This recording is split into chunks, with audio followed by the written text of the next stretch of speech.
मिनश्शैतानिर्रजीम बिस्मिल्लाहिर्रहमानिर्रहीम वयुमक्किनुकुम फ़ी अर्ज़िही। ज़ियारत जामिया कबीरा का नया जुमला शुरू करने लगे हैं। वयुमक्किनुकुम फ़ी अर्ज़िही, ए मोहम्मद और आले मोहम्मद, खुदा तुम्हें अपनी ज़मीन में हाकिम बनाएगा। ज़ियारत जामिया का ये फ़िक्रा बयान कर रहा है कि इमाम ज़माना के ज़ुहूर के बाद अहल बैत अलैहिस्सलाम की वसी हुकूमत होगी, वसी आलमी हुकूमत होगी। तमाम इंसान अहल बैत अलैहिस्सलाम की हुकूमत के साए में अल्लाह की मादी और मानवी अज़मतों से अल्लाह की मादी और मानवी अताओं से बहरामंद होंगे और फ़ायदा उठाएंगे। बस ये अताएँ अल्लाह की तरफ से मादी भी नाजिल होंगी और मानवी भी नाजिल होंगी। बस इंसान इन अताओं के ज़रिए अज़मत तक पहुँचेगा। ठीक। युमक्किनुकुम, तमकीन कौन से है? बस ये युमक्किनु का युमक्किनु बाब तफ़ील से है, इसका मस्दर है तमकीन। कौन से है? कुदरत और गलबा देने के माना में है। कुदरत और गलबा देने के माना में है। जो सुल्तान के नज़दीक ख़ास मकाम रखता हो उसे मकीन कहते हैं। आइम्मा अलैहिस्सलाम मकीन हैं, अल्लाह के नज़दीक ख़ास मकाम रखते हैं। इमाम ज़मान अलैहिस्सलाम मकीन हैं क्योंकि अल्लाह के नज़दीक ख़ास मकाम रखते हैं। अर्ज़ ही आसमान के मुकाबले में सैयारा है कि इसकी जमा रज़ून है। हर चीज़ जो नीचे हो, पस्त हो, बुलंदी के मुकाबले में हो उसे अर्ज़ कहा जाता है। अर्ज़ कुरान करीम में बहुत सारे अर्ज़ के मानी हैं। कहीं अर्ज़ आसमान के मुकाबले में आया है, कहीं अर्ज़ आखरत के मुकाबले में आया है, कहीं अर्ज़ रफ़अत बुलंदी के मुकाबले में आया है। बस ये अर्ज़ के बहुत सारे मानी हैं।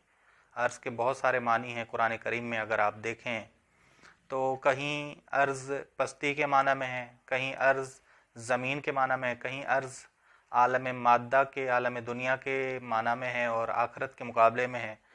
ये कुरान करीम में हमें गौर करना पड़ेगा कि अर्ज़ लफ्ज़ किस माना में आया है, किस माना में आया है। बस अहल बैत अलैहिस्सलाम की जहानी हुकूमत का नज़रिया महदवियत के साए में कुरानी इब्तिकारात में से है कि नज़रिया महदियत ये कुरान ने बयान किया है। कुरान ने इस नज़रिया महदवियत को और जहानी हुकूमत को बयान किया है। जहानी हुकूमत, क्योंकि कुरान करीम मोतबर वही इलाही की सनद है जिसने इस नज़रिए को ज़िक्र किया है। बस कुरान ने इस नज़रिए को ज़िक्र किया है। मुतअद्दिद आयात ने इस हुकूमत जहानी के मुताल्लिक़ होने की कि यह हुकूमत जहानी होगी नवीस सुनाई है। इमाम ज़माना की हुकूमत को हुकूमत जहानी की नवीस सुनाई है।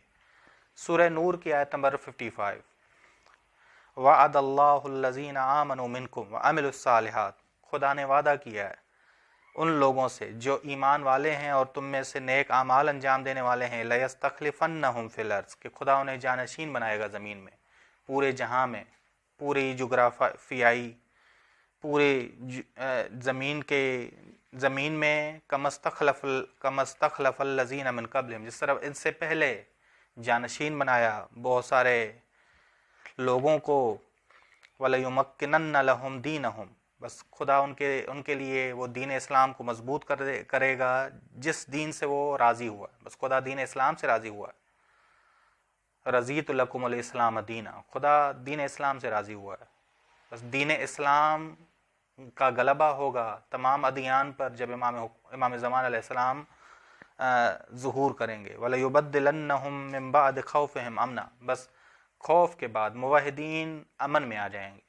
अब मामला अमन वाला होगा, अमन के साथ ज़िंदगी गुजारेंगे। या अबुदूननी ला युशरिकून बिही शैअ, शिरक नहीं होगा। यानी उमूमी तौर पे ऐसा नहीं है कि गुनाह नहीं करेंगे, मुशरिक नहीं होंगे, लेकिन उमूमी तौर पे मुआशरे में तौहीद होगी। हर जगह तौहीद का प्रचार होगा, हर जगह तौहीद आम होगी। मुराद ये है वमन कफ़र बाद ज़ालिक फ़उलाइका हुमुल फ़ासिक़ून, जो भी कुफ्र करेगा उसके बाद, इस हुकूमत के बनने के बाद, तो वो फासिक शुमार होगा, वो फासिक शुमार होगा। ठीक। बस यहाँ जो है ये इस आयत ने, सूरह नूर की आयत नंबर 55 ने नवीस सुनाई है हुकूमत जहानी की, इमाम ज़मान अलैहिस्सलाम की हुकूमत की, अहल बैत अलैहिस्सलाम की हुकूमत की। पहले कहा है वअदल्लाहुल्लज़ीना आमनु मिनकुम, बस ये अल्लाह का वादा है। अल्लाह का वादा है कि मोमिनीन कामयाब होंगे, मोमिनीन कामयाब होंगे। जो हुस्ने फ़ाइल भी हैं, हुस्ने फ़ेल भी हैं, वो कामयाब होंगे। पहला लयस्तखलिफन्नहुम फिल अर्ज़, वसी खिलाफत अल्लाह देगा, यानी जुग्राफियाई तौर पर पूरे जहां पे हुकूमत देगा, आलमी हुकूमत होगी।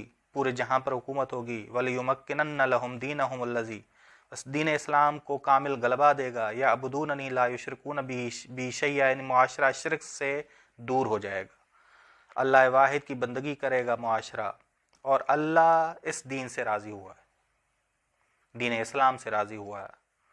الیوم اکملت لکم دینکم ورضیت لکم الاسلام دینا، یہ رضیت لکم الاسلام دینا، خدا دین اسلام سے راضی ہوا ہے، اور خدا کے یہاں مقبول بھی دین اسلام ہے۔ بس دین اسلام کا غلبہ ہوگا، تمام ادیان پہ غالب آ جائے گا۔ بس یہ آیت کریمہ بیان کر رہی ہے کہ اللہ کا وعدہ پورا ہوگا، پورا جہاں عدالت سے پر ہو جائے گا۔ اللہ تعالیٰ نے ولی حق کو حکومت کی صورت میں، کہ ولی حق جو حکومت کرے گا، ولی حق حکومت کرے تو اللہ اس دین کو پسند کرتا ہے، جہاں ولی حق جو ہے حکومت کرے، ولی حق حکومت کرے، خدا اس دین کو پسند کرتا ہے، اور اس دین کو خدا غلبہ دے گا، اس دین کو خدا غلبہ دے گا۔ بس سورہ نور کی آیت نمبر 55 امام زمانہ علیہ السلام کی حکومت، اہل بیت علیہ السلام کی حکومت کی طرف اشارہ دے رہی ہے۔ بس یمکنکم فی ارضہ، ظہور کے بعد، کہ ظہور کے بعد عدل ظاہر ہوگا، ظلم جور ختم ہوگا، اور اہل بیت علیہ السلام کو اس زمین میں حکومت ملے گی۔ اس ارض سے مراد کیا ہے؟ پوری دنیا، پوری دنیا ہے، جغرافیائی طور پہ پورے جہاں پہ حکومت ہوگی، پورے جہاں پہ حکومت ہوگی۔ بس یہ ان کی خلافت صرف زمین تک محدود نہیں ہے، آسمانوں تک بھی ہے۔ بس خلافت وسیع ہے، ایک خلافت ہے جو محدود ہے، جو زمین تک محدود ہے، ایک خلافت ہے جو آسمانوں تک بھی جاتی ہے۔ محمد اور آل محمد علیہ السلام کی جو خلافت ہے وہ زمین تک محدود نہیں بلکہ آسمانوں تک بھی جاتی ہے، فرشتے بھی اس کے تحت آتے ہیں، ٹھیک ہے، مقربین فرشتے ہوں، ٹھیک۔ بس ائمہ علیہ السلام کی حکومت قائم ہوگی، خدا ان کو غلبہ دے گا۔ مسیح یمکنکم فی ارضہ، خدا تمہیں غلبہ دے گا، تمہیں خدا حاکم بنائے گا زمین میں۔ صلی اللہ علی محمد اہل بیتہ الطیبین الطاہرین، اللہم صلی علی محمد وآل محمد۔